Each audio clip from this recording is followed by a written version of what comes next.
एक बार फिर आपका स्वागत है माही क्लासेज में।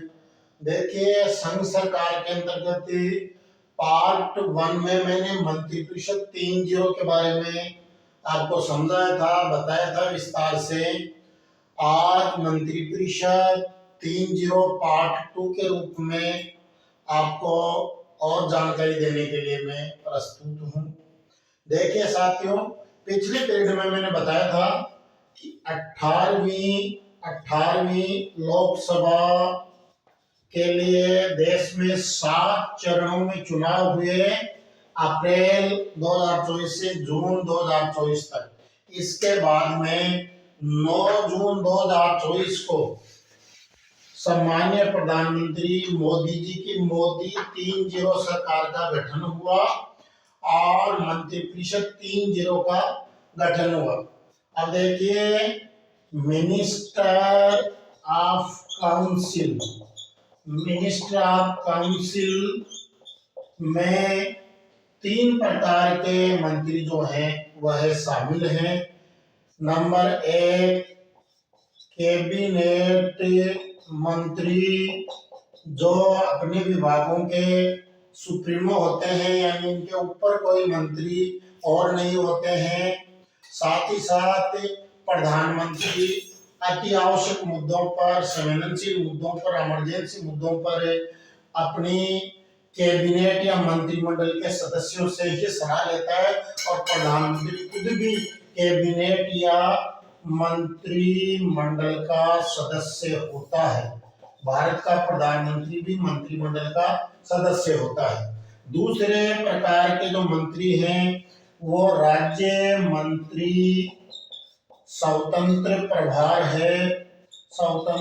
प्रभार, यानी इनके ऊपर और कोई कैबिनेट मंत्री नहीं उस पोर्टफोलियो का। और तीसरे राज्य मंत्री हैं। तो देखिए, सामान्य मोदी सरकार 3-0 मंत्रिपरिषद में यानी मिनिस्टर ऑफ काउंसिल में अभी प्रधानमंत्री सहित 72 सदस्य हैं। यानी एक प्रधानमंत्री जो पीएम है, उनके अलावा 71 साथी और उनकी मंत्रिपरिषद में है। कुल 72 सदस्य हैं, जिनमें से जो 30 सदस्य हैं वो मंत्रिमंडल के या कैबिनेट मंत्री स्तर के मंत्री हैं। 5 मंत्री राज्य मंत्री स्वतंत्र प्रभार हैं और जो 35 मंत्री हैं वह है राज्य मंत्री या MOS मिनिस्टर ऑफ स्टेट हैं। तो इस प्रकार वर्तमान प्रधानमंत्री जो मंत्रिपरिषद है वह 72 सदस्यों के साथ कार्य कर रही है। देखिए, प्रथम पीरियड में मैंने आपको यह बताया था कि 91वें संविधान संशोधन 2003 के अनुसार 91वां संविधान संशोधन 2003, इसके द्वारा संघ स्तर और राज्य स्तर पे मंत्रिपरिषद की जो संख्या है वो तय कर दी गई है। 91वां संविधान संशोधन 2003 ये कहता है कि संघ और राज्य स्तर पर निम्न सदन यानी लोकसभा और विधानसभा के कुल सदस्यों की 15% संख्या ही मंत्रिपरिषद की संख्या होगी, प्रधानमंत्री और मुख्यमंत्री सहित। इस प्रकार से देखें तो राजस्थान में यह संख्या मुख्यमंत्री सहित 30 है, जबकि भारत में संघीय मंत्रिपरिषद में देखें तो फिलहाल ये 72 है और इसमें गुंजाइश है 15% के हिसाब से। तो देखिए, अब कुछ बात आपको करते हैं मंत्रिपरिषद के बारे में। मैं आपको कुछ तथ्य बताता हूँ। संविधान का अनुच्छेद 74(1) ये कहता है कि राष्ट्रपति को उसके कार्यों में सहायता देने के लिए एक मंत्रिपरिषद होगी जिसका प्रधान प्रधानमंत्री होगा। तो देखिए, जनरली साथियों, समस्त प्रतियोगी परीक्षाओं में क्या राय है, अच्छे लेवल की परीक्षाओं में प्राय क्वेश्चन आता है कि मंत्री परिषद शब्द का उल्लेख संविधान के किस अनुच्छेद में है। तो उसको याद रखिए, लिख लीजिए, याद कर लीजिए। अनुच्छेद 74 में यह कहा गया है, मंत्री परिषद का उल्लेख किया गया है। देखिए इसी प्रकार अनुच्छेद 75 यह कहता है कि प्रधानमंत्री की नियुक्ति राष्ट्रपति द्वारा की जाएगी और अन्य मंत्रियों की नियुक्ति प्रधानमंत्री की सिफारिश पर भारत का राष्ट्रपति करेगा। देखिए ये दो बातें आपको ध्यान रखनी है। इसके अलावा भारत में संसदीय शासन व्यवस्था है, ये भी आपको ध्यान रखना है कि भारत में संसदीय शासन व्यवस्था है, पार्लियामेंट्री गवर्नमेंट सिस्टम है, जिसका तात्पर्य है कि कार्यपालिका का जो गठन है वो व्यवस्थापिका में से होता है और कार्यपालिका व्यवस्थापिका का विश्वास खो देती है तो उसका पतन हो जाता है।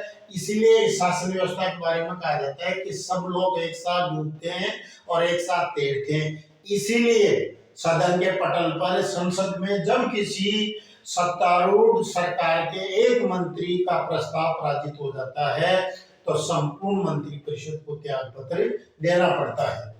एक जनरली जो क्वेश्चन आता है, बहुत ही अच्छा लोकप्रिय क्वेश्चन है कि भारत में मंत्रिपरिषद का कार्यकाल कितना होता है, तो इसको समझिए। मंत्रिपरिषद का कार्यकाल, देखिए इसमें दो बातें हैं।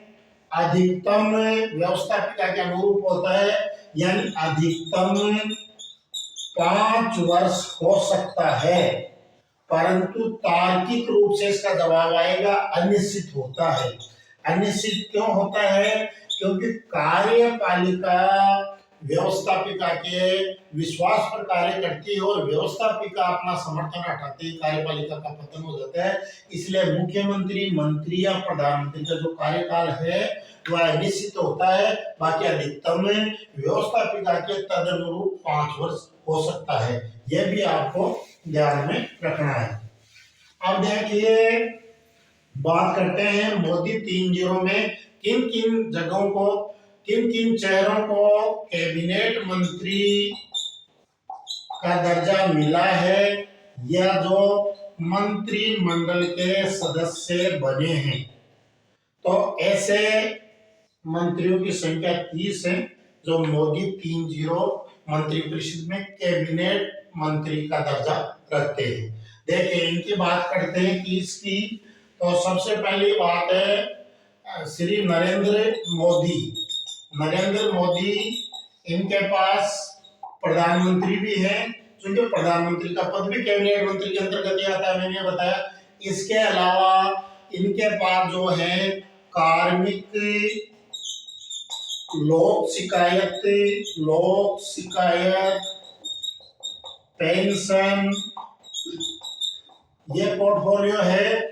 और उसके अलावा परमाणु ऊर्जा मंत्री भी मोदी जी है और उसके अलावा अंतरिक्ष विभाग का पोर्टफोलियो भी मोदी जी के पास है। देखिए कोई भी मुख्यमंत्री या प्रधानमंत्री जो है, जो विभाग बांटे नहीं गए हैं वो अपने पास रख सकता है। तो नरेंद्र जी मोदी प्रधानमंत्री होने के साथ साथ कार्मिक, लोक शिकायत, पेंशन, परमाणु ऊर्जा, अंतरिक्ष विभाग भी मोदी जी के पास ही।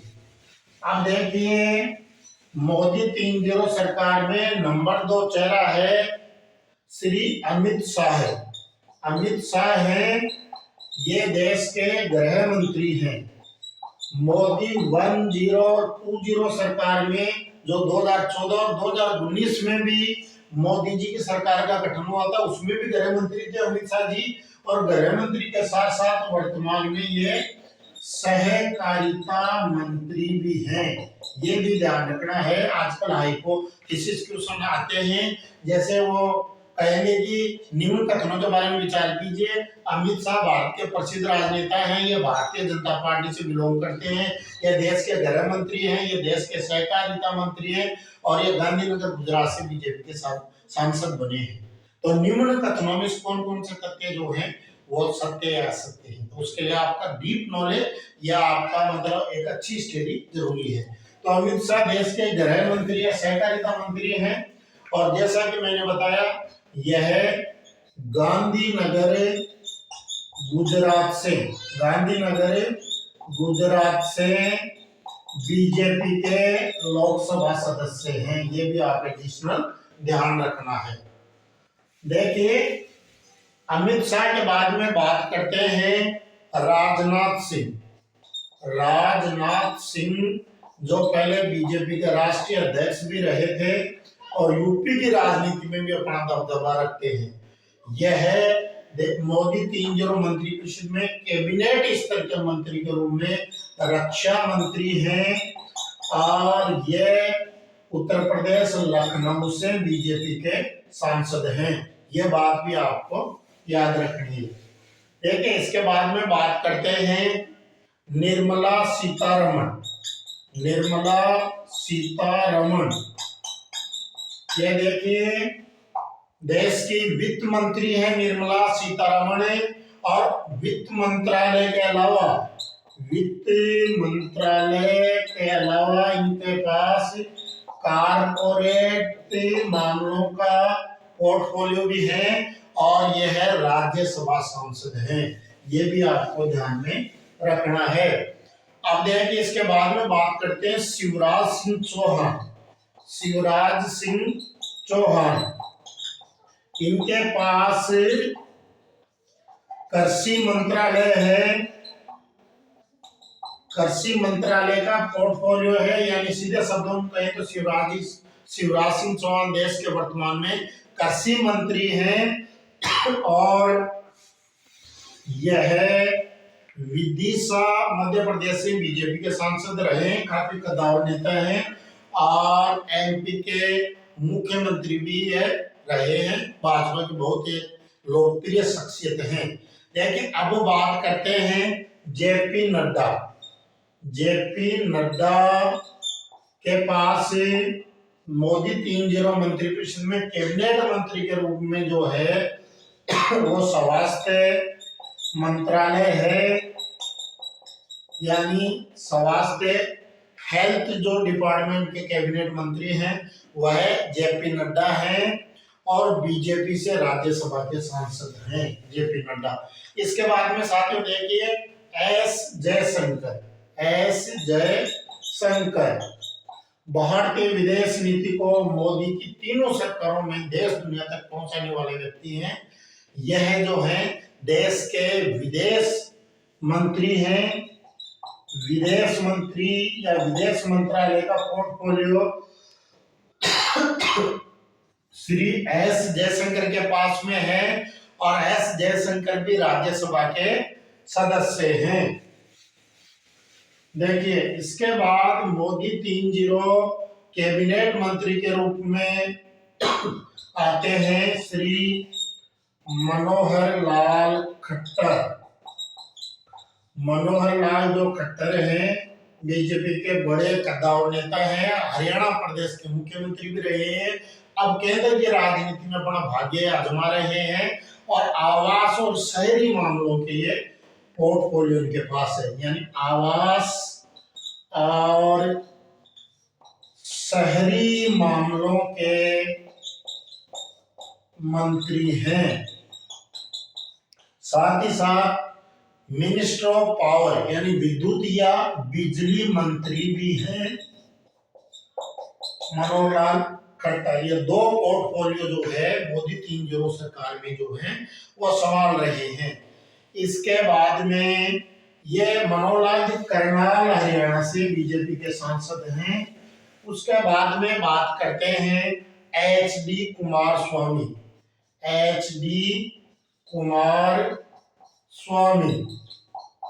ये मोदी मंत्रिपरिषद 3-0 में कैबिनेट मंत्री के रूप में भारी उद्योग और इस्पात मंत्री हैं। भारी उद्योग और इस्पात मंत्री हैं। भारी उद्योग और इस्पात जो पोर्टफोलियो है वो एस.डी. कुमारस्वामी के पास में है। उसके बाद में साथियों बात करते हैं पीयूष गोयल की। पीयूष गोयल देखिए इनके पास जो कैबिनेट मंत्रालय है वह है वाणिज्य और उद्योग मंत्री है और बीजेपी के मुंबई नॉर्थ से ये बीजेपी के सांसद हैं। वाणिज्य और उद्योग जो मंत्रालय है वो पीयूष गोयल के पास में है। इसके बाद में देखिए साथियों धर्मेंद्र प्रधान। देखिए यहीं से क्वेश्चन छपने वाला है, इसको याद कीजिए, लिख लीजिए। धर्मेंद्र प्रधान ये देश के शिक्षा मंत्री हैं, शिक्षा मंत्री हैं, यानी शिक्षा मंत्रालय का पोर्टफोलियो जो है वो धर्मेंद्र प्रधान के पास में है। और धर्मेंद्र प्रधान जो है, इनसे पहले जो था 2020 में न्यू एजुकेशन पॉलिसी 2020 आती है, जिसमें मानव संसाधन विकास मंत्रालय को समाप्त करके शिक्षा मंत्रालय स्थापित किया गया था। और शिक्षा विभाग पहले मानव संसाधन विकास मंत्रालय के अंतर्गत ही आता था। यानी इसको इस प्रकार समझिए कि जो शिक्षा मंत्रालय जो है वह पहले मानव संसाधन विकास मंत्रालय था, मानव संसाधन विकास मंत्रालय था, जिसको न्यू एजुकेशन पॉलिसी 2020 के अंतर्गत समाप्त कर दिया गया है और शिक्षा मंत्रालय बना दिया गया है। और धर्मेंद्र प्रधान जो हैं इस मंत्रालय पोर्टफोलियो के मालिक हैं, यानी कैबिनेट स्तर पर शिक्षा मंत्री जो हैं वो धर्मेंद्र प्रधान हैं। इसको आपको याद रखना है। और आपको ये भी याद रखना है कि जो शिक्षा है समवर्ती सूची का विषय है। इसके बाद में बात करते हैं जीतन राम मांझी की। जीतन राम मांझी, देखिए जीतन राम मांझी भी मोदी 3 सरकार में कैबिनेट मंत्री हैं। इनके पास सूक्ष्म लघु एवं मध्यम उद्यम मंत्रालय है। उसके बाद में बात करते हैं तो ललन सिंह हैं। ललन सिंह जो हैं, ललन सिंह, इनका वास्तविक नाम राजीव रंजन है। इनके पास पंचायत राज्य मंत्रालय है, मत्स्य पालन है, पशुपालन, डेयरी है। और ये जेडीए के जो एनडीए का समर्थक पार्टी है जेडीए, उनके मुंगेर बिहार से सांसद है ललन सिंह को आपको ध्यान में रखना है। इसके बाद में साथियों बात करते हैं तो सर्बानंद सोनोवाल।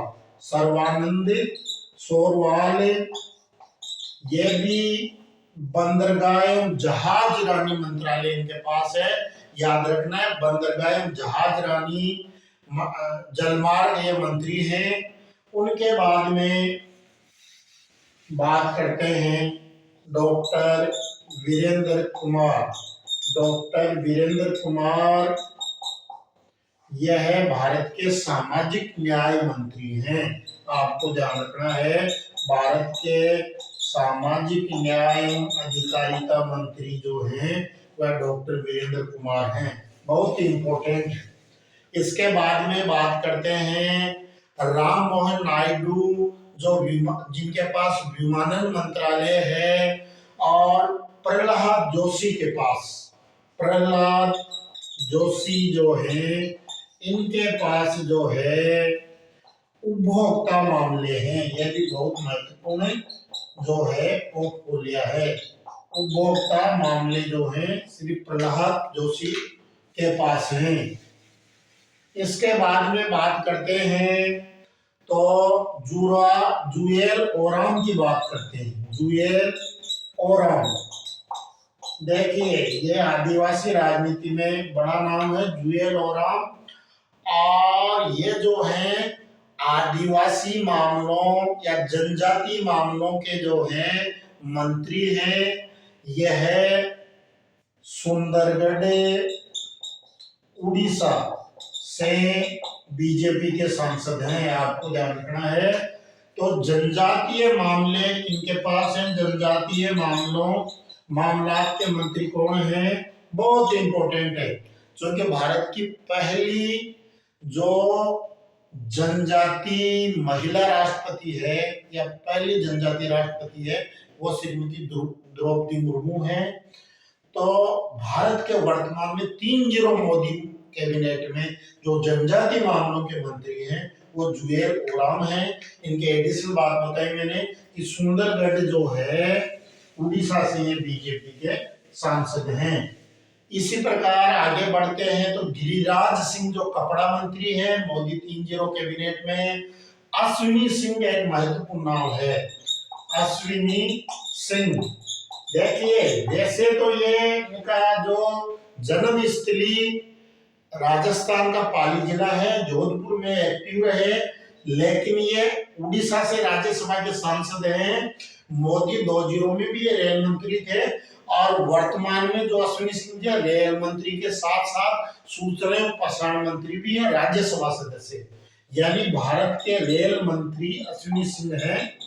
और ये साथ ही साथ रेल मंत्री के अलावा इनके पास जो पोर्टफोलियो है सूचना और प्रसारण मंत्री का भी है। तो ये आपको ध्यान रखना है कि भारत के रेल मंत्री कौन है। देखिए इसके बाद में बात करते हैं जो गुना एमपी से बीजेपी के युवा सांसद हैं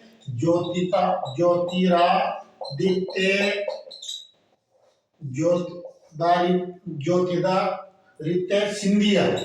देखिए ये जो हैं कांग्रेस पार्टी को छोड़ के बीजेपी में आए हैं, अभी गुना से सांसद हैं और इनके पास जो पूर्वोत्तर विकास और दूरसंचार का पोर्टफोलियो है। तो पूर्वोत्तर विकास यानी तो 7 सिस्टर राज्य हैं, अरुणाचल प्रदेश, असम है, मिजोरम है, मेघालय, जो 7 बहनों का जिनको दर्जा ज्योग्राफी में दिया गया है, पूर्वोत्तर विकास मंत्री हैं। महत्वपूर्ण पोर्टफोलियो इनके पास और साथ ही साथ जो है ये दूरसंचार जो है टेलीकम्युनिकेशन मिनिस्ट्री भी भारत के हैं। इसी प्रकार बात करते हैं अगले नाम भूपेंद्र यादव। देखिए भूपेंद्र जो यादव हैं उनके पास पर्यावरण, वन एवं जलवायु परिवर्तन संबंधी अहम पोर्टफोलियो है, यानी भारत के पर्यावरण, वन एवं जलवायु परिवर्तन मिनिस्टर भूपेंद्र यादव हैं। ये वर्तमान में राजस्थान के अलवर से बीजेपी के सांसद हैं, यह भी आपको ध्यान रखना है साथी। इसके बाद में बात करते हैं आगे गजेंद्र सिंह शेखावत।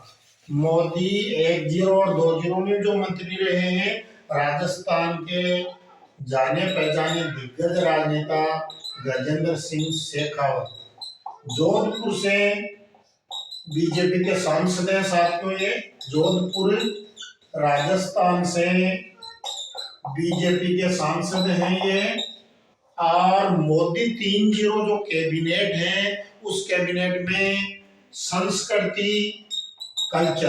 संस्कृति एवं पर्यटन मंत्री हैं। बहुत अहम पोर्टफोलियो है, minister of culture and tourism. इससे पहले मोदी 2-0 सरकार में भी यह कैबिनेट मंत्रालय का हिस्सा थे और इनके पास जल संसाधन जल शक्ति मंत्रालय था। वर्तमान में इनके पास मोदी 3-0 में संस्कृति एवं पर्यटन मंत्री गजेंद्र जी शेखावत साहब हैं। अब देखिए इनके अलावा बात करते हैं अन्नपूर्णा देवी की।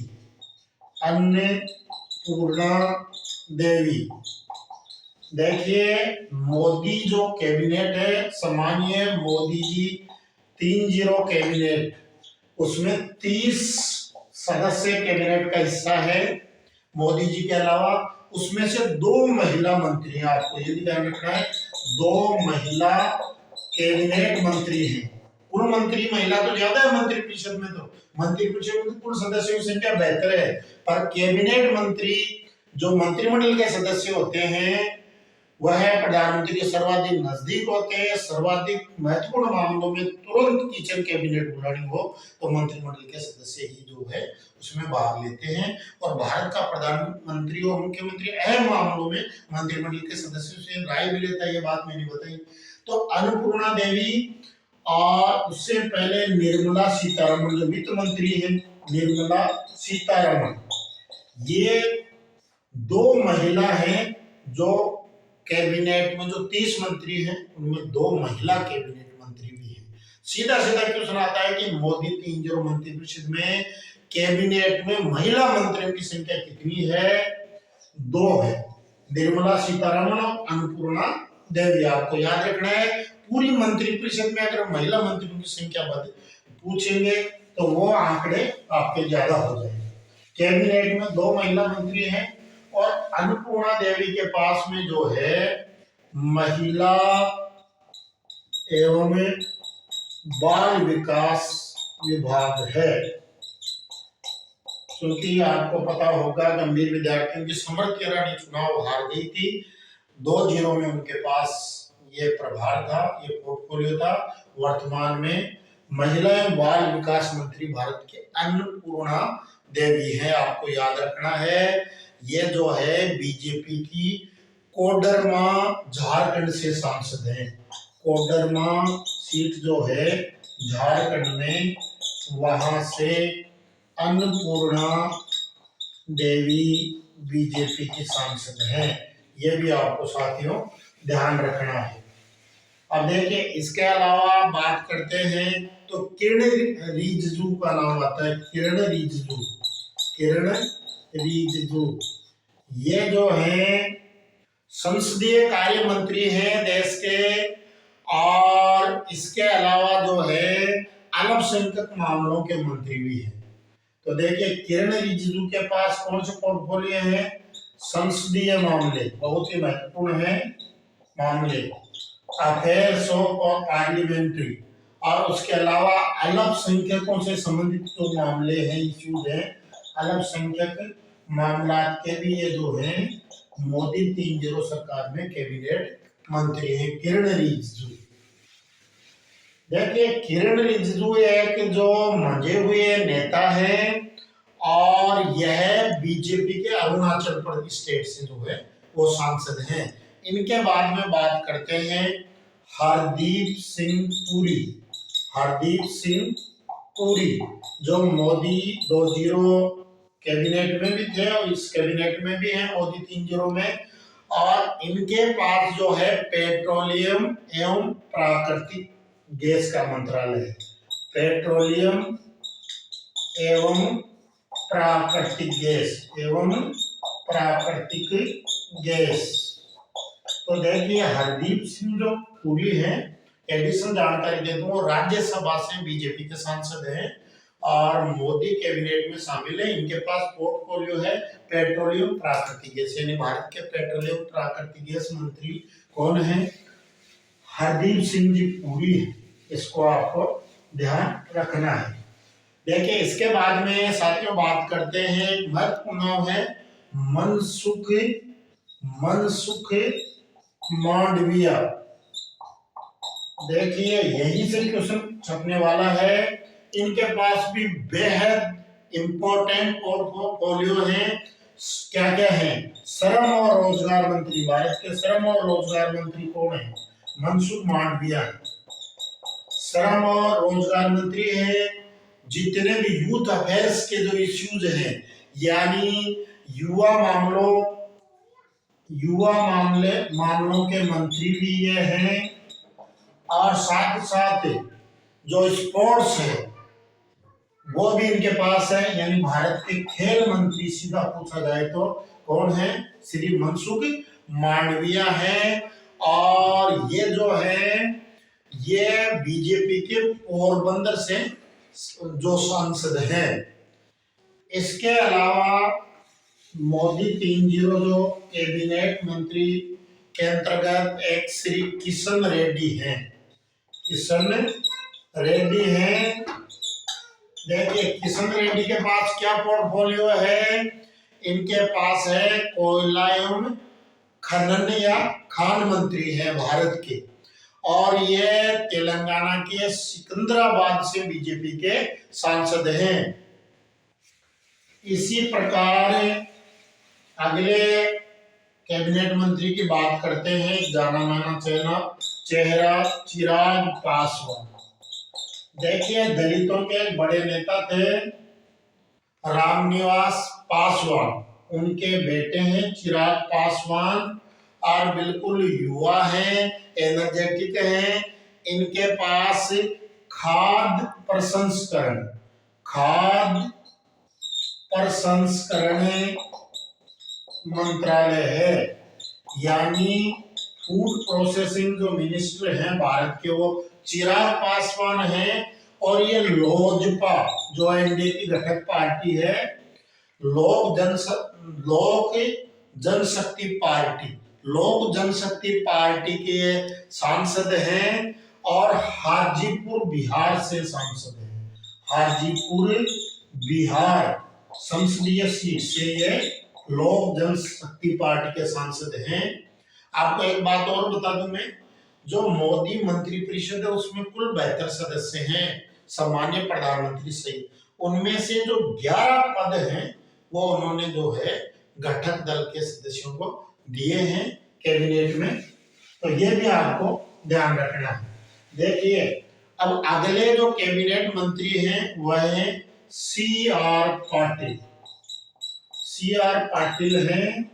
देखिए, अभी जो आप ये उस दृष्टिकोण से भी इम्पोर्टेंट है, अभी जो मोदी साहब पिछले सप्ताह ही राजस्थान आए हैं और यहाँ ERCP जो प्रोजेक्ट है जड़ से संबंधित, उसका उद्घाटन उन्होंने जयपुर में किया है।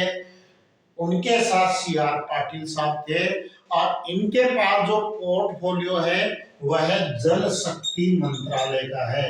यानी भारत के हाइड्रो पावर जल शक्ति मंत्री कौन है? श्री CR पाटिल है।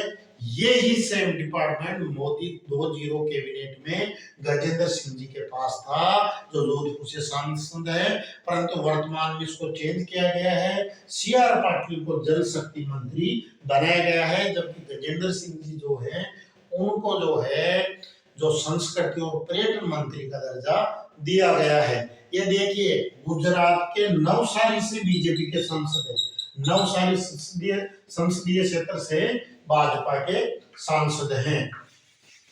इसी प्रकार जो है नितिन गडकरी, देखिए मोदी सरकार जो 3.0 सरकार अब कार्य करी है, उनके सबसे सफल मंत्रियों में से एक है नितिन गडकरी।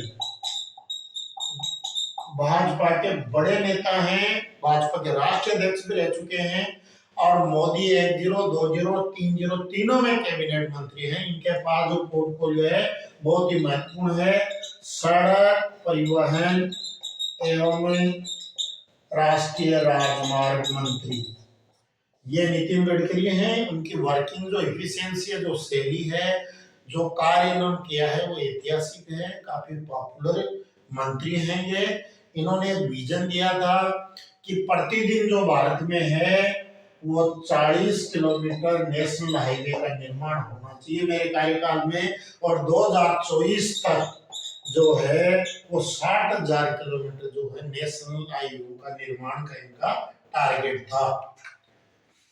तो देखिए, इस प्रकार जो मोदी मंत्रिपरिषद 3.0 है उसमें जो 30 कैबिनेट मंत्री हैं, उनके अलावा 5 राज्य मंत्री। देखिए, कैबिनेट मंत्रियों की सहायता देने के लिए राज्य मंत्री होते हैं और एक राज्य मंत्री स्वतंत्र प्रभार भी होता है जिसके ऊपर कैबिनेट मंत्री नहीं होते। राज्य मंत्री स्वतंत्र प्रभार, 5 राज्य मंत्री स्वतंत्र प्रभार भी हैं। यानी मैंने ये बताया कि मोदी 3.0 में 30 मंत्री जो हैं कैबिनेट मंत्री हैं, कैबिनेट मंत्री, और 5 राज्य मंत्री स्वतंत्र प्रभार हैं। यानी जो ये 5 मंत्री हैं उनके ऊपर कैबिनेट मंत्रालय या वो पोर्टफोलियो नहीं है। वो कौन कौन से हैं? देखिए, राव इंद्रजीत सिंह, नाम लिख लेना, याद कर लेना, इनका समुच्चय छपने वाला है कि मोदी 3.0 सरकार में 5 राज्य मंत्री स्वतंत्र प्रभार का समुच्चय है, कौन से कॉलम में अंकित हो रहा है। इसी प्रकार जितेंद्र सिंह है और इसी प्रकार जयंत चौधरी है। जयंत चौधरी किसान आंदोलन से इनका संबंध है। जयंत चौधरी हैं, घटक दलों के सदस्य हैं एनडीए में। और इनके अलावा जाधव प्रताप 4 तो ये राज्य मंत्री स्वतंत्र प्रभार हैं मोदी 3.0 कैबिनेट में। और इसके अलावा देखिए सबसे इम्पोर्टेंट जो है वह जो क्वेश्चन यहीं से आने वाला है, याद कीजिए, लिख लीजिए इसे, अर्जुना राम मेघवाल। अर्जुना राम मेघवाल। देखिए मोदी 20 में भी ये मंत्री थे।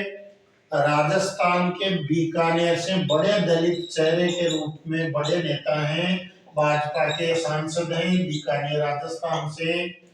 और इनके पास जो पोर्टफोलियो है वह कानून और न्याय मंत्री है, यानी देश के कानून और न्याय मंत्री स्वतंत्र प्रभार कौन है, तो वो श्री अर्जुना राम मेघवाल हैं।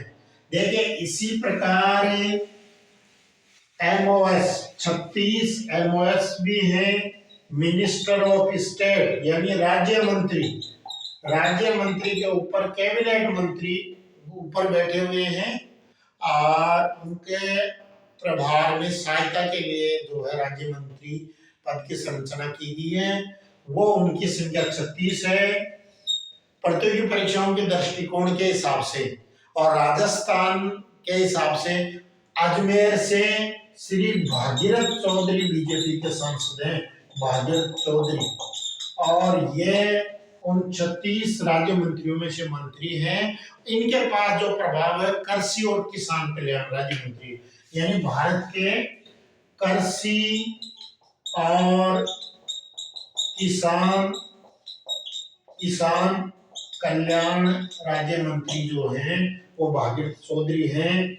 अजमेर राजस्थान से बीजेपी के सांसद हैं।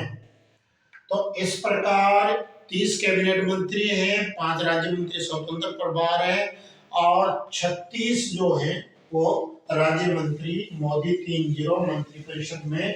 कुल प्रधानमंत्री से, चूंकि प्रधानमंत्री भी कैबिनेट का एक हिस्सा होता है, 72 का मंत्रिपरिषद है।